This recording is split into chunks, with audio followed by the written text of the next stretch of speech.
Assalamualaikum warahmatullahi wabarakatuh. Alhamdulillah, alhamdulillahirabbil alamin. Nahmaduhu wa nasta'inuhu wa nastaghfiruh wa na'udzu billahi min syururi anfusina wa min sayyiati a'malina. May yahdihillahu fala mudhillalah wa may yudlil fala hadiyalah. Asyhadu an la ilaha illallah wahdahu la syarikalah wa asyhadu anna Muhammadan abduhu wa rasuluh. Para pemirsa yang insyaallah dipun mulyakaken dening Allah, langkung rumiyin ingkang sepindah mau kita tansah ngunjukaken roh puji syukur wonten ngarsa dalem Allah Subhanahu wa taala ingkang sampun paring dumateng kita kathah kanikmatan arupi kenikmatan menapa kemawon. Langkung lamung kenikmatan rezeki ingkang sampun dipun paringaken dumateng kita sedaya. Para pemirsa yang dimuliakan Allah, ada orang yang mendapatkan rezeki dengan melakukan hal-hal yang tidak baik dan tidak terpuji, seperti korupsi atau penggelapan uang. Ada pula yang memperoleh rezeki dengan cara mendatangi dukun, paranormal, bahkan mempunyai barang-barang gaib yang dianggap mampu membantu mendapatkan rezeki. Sesungguhnya hal tersebut tidaklah benar. Sebab semua rezeki yang diperoleh hanya berasal dari Allah SWT, Sang Pemberi rezeki. Allah SWT memberikan segala sesuatu yang dibutuhkan, dan Dia juga memberikan yang terbaik bagi hambanya. Pada dasarnya ada dua bentuk usaha manusia dalam memperoleh rezeki untuk menunjang kehidupannya. Pertama, memperoleh rezeki secara langsung sebelum dimiliki oleh siapapun. Misalnya, menggarap tanah mati yang belum dipunyai oleh orang lain, ia alam mawat, atau mengerjakan tanah yang dulunya dimiliki orang lain, tetapi tanah tersebut hampir mati, maupun telah ditinggalkan oleh pemiliknya sampai telantar dan tidak terurus lagi. Maka siapapun berhak memiliki tanah itu. Ini sesuai dengan sabda Rasulullah SAW. Barang siapa yang menghidupkan tanah mati, maka ia berhak memilikinya. Kedua, memperoleh rezeki yang telah dimiliki orang lain melalui suatu transaksi. Dalam hal ini ada dua cara, yaitu peralihan rezeki berlangsung dengan sendirinya, seperti harta warisan, dan peralihan rezeki berlangsung dengan tidak sendirinya, seperti harta hibah, atau pemberian yang lainnya. Tujuan utama rezeki diberikan oleh Allah SWT kepada manusia adalah dimanfaatkan demi kelangsungan hidup. Mengenai penggunaan rezeki, Allah SWT juga telah menjelaskannya. Pertama, digunakan untuk kepentingan kebutuhan hidup sendiri. Allah SWT berfirman, A'udzubillahi minasyaitonirrajim. Kulu wasrobu hani'am bima kuntum ta'malun. Dikatakan kepada mereka, makan dan minumlah kamu dengan enak karena apa yang telah kamu kerjakan. Quran Surat Al-Mursalat ayat 43. Berdasarkan ayat tersebut bisa diketahui bahwa Allah SWT menyuruh manusia untuk menikmati hasil usahanya sendiri bagi kepentingan hidupnya di dunia. Namun dalam memanfaatkannya harus dalam batasan-batasan tertentu. Di antaranya ialah dilarang berlebih-lebihan dan boros dalam memanfaatkannya. Kedua, digunakan untuk kepentingan pemenuhan kewajiban terhadap Allah SWT.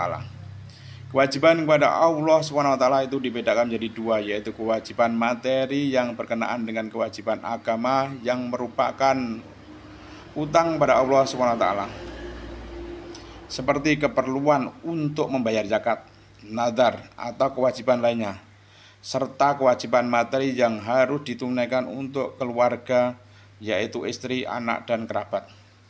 Mengenai ini Allah SWT berfirman, A'udzubillahi minasyaitonirrajim.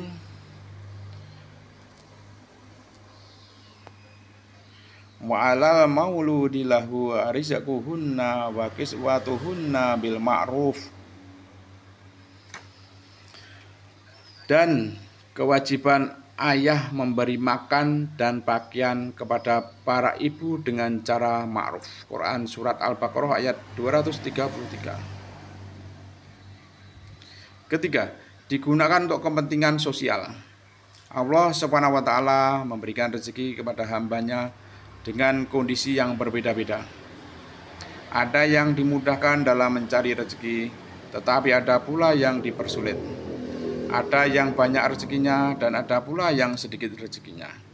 Oleh karena itu, bagi orang yang mendapatkan banyak rezeki dan dimudahkan rezekinya, ia hendaknya berbagi dengan orang yang rezekinya sedikit, sehingga semua orang bisa merasakan kenikmatan yang diberikan oleh Allah SWT. Orang yang kelebihan rezeki diwajibkan menafkahkan sebagian rezekinya kepada orang yang membutuhkan.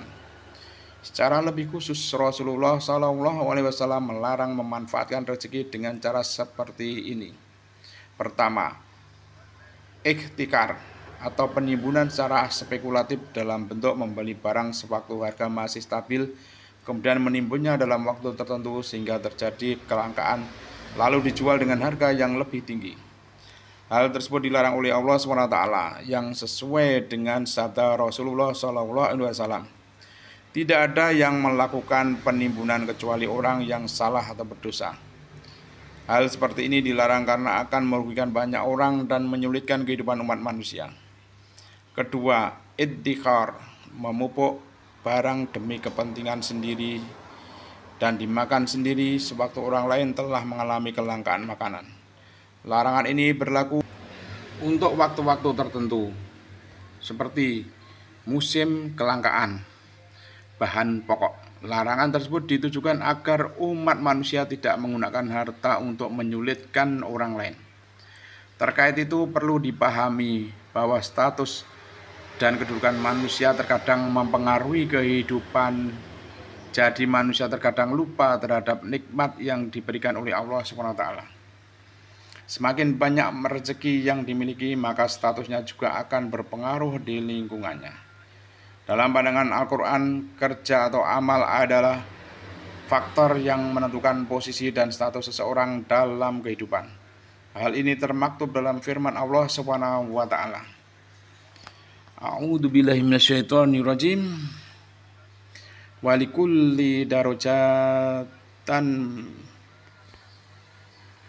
Walikulli darajatum mimma amilu wa ma rabbuka bighafilin amma ya'malun. Dan masing-masing orang memperoleh derajat-derajat seimbang dengan apa yang dikerjakannya, dan Tuhanmu tidak lengah dari apa yang mereka kerjakan. Dengan ungkapan lain, kerja adalah satu-satunya kriteria selain iman yang menjadikan manusia bisa dinilai berhak atau tidaknya mendapatkan pahala, penghargaan, dan ganjaran. Makanya ajaran Al-Quran senantiasa mendesak manusia untuk bekerja keras serta menjanjikan pertolongan Allah Subhanahu wa Ta'ala dan petunjuknya bagi manusia yang berjuang dan bekerja dengan baik. Dalam banyak ayat, Allah SWT menjanjikan pahala yang berlimpah bagi manusia yang bekerja dan memberikan insentif atau reward guna meningkatkan kualitas dan kuantitas kerjanya. Al-Quran juga menyerukan kepada semua orang yang memiliki kemampuan fisik untuk bekerja dalam usaha mencari sarana hidup demi dirinya sendiri. Tak seorang pun dalam situasi normal dibolehkan meminta-minta atau menjadi beban kerabat, sahabat, dan negara sekalipun. Al-Quran sangat menghargai orang-orang yang berjuang demi mencapai dan memperoleh karunia Allah SWT. Adapun yang dimaksud karunia adalah segala macam sarana kehidupan. Oleh karena itu Rasulullah SAW mengajarkan kepada umatnya agar setiap kali keluar dari masjid berdoa, "Ya Allah, saya memohon karuniamu." Doa ini sebagai peringatan sekaligus dorongan bagi umat Islam untuk selalu mencari dan berjuang mendapatkan sarana hidup. Etika Islam menurut Al-Faruqi menentang segala bentuk tindakan meminta-minta, cara hidup parasit yang memakan keringat orang lain. Terkait itu Rasulullah SAW memaparkan kepada semua umatnya bahwasanya bekerja giat sangatlah dihargai, sedangkan pengangguran sangatlah dikutuk. Rasulullah SAW menyatakan bahwasanya orang yang mencari nafkah hidup untuk dirinya sendiri dan saudaranya yang terus beribadah sepanjang waktu lebih baik daripada saudaranya yang hanya beribadah dan tidak bekerja tersebut. Memang ada pernyataan dari Allah SWT. bahwasanya para pengemis dan orang-orang yang miskin memiliki bagian dari harta orang-orang yang kaya. Allah SWT menyatakan itu jika benar-benar mereka berhak mendapatkan bagian tersebut. Namun ini bukan berarti bahwasanya mereka itu mendapat lisensi selamanya untuk tetap berpangku tangan dan menjadi tanggungan masyarakat secara permanen. Cobalah ingat sebuah peristiwa yang terjadi pada seseorang bersama Rasulullah SAW. Ungkap Malik bin Nabi tatkala Rasulullah SAW memberi nasihat kepada seorang sahabatnya. Sahabat ini mendatangi Rasulullah SAW untuk meminta haknya. Saat itu Rasulullah SAW menyuruhnya pergi untuk mengambil kayu, lalu menjualnya untuk memenuhi kebutuhan hidupnya. Rasulullah SAW ingin mengajarkan kepada orang ini bahwa mencari rezeki untuk menutupi hajat hidupnya melalui kerja keras, melalui tangannya sendiri jauh lebih baik daripada menyandarkan pada haknya tersebut. Oleh karena itu kita harus mampu memilih-milih dan mencari rezeki dengan cara yang baik dan halal yang diridhoi oleh Allah SWT. Kita harus bertawakal kepada Allah SWT dan menyerahkan semuanya kepadanya setelah berusaha semampu kita. Wallahu a'lam bishawab. Sekian. Wallahu muwaffiq ila aqwamit thoriq. Assalamualaikum warahmatullahi wabarakatuh.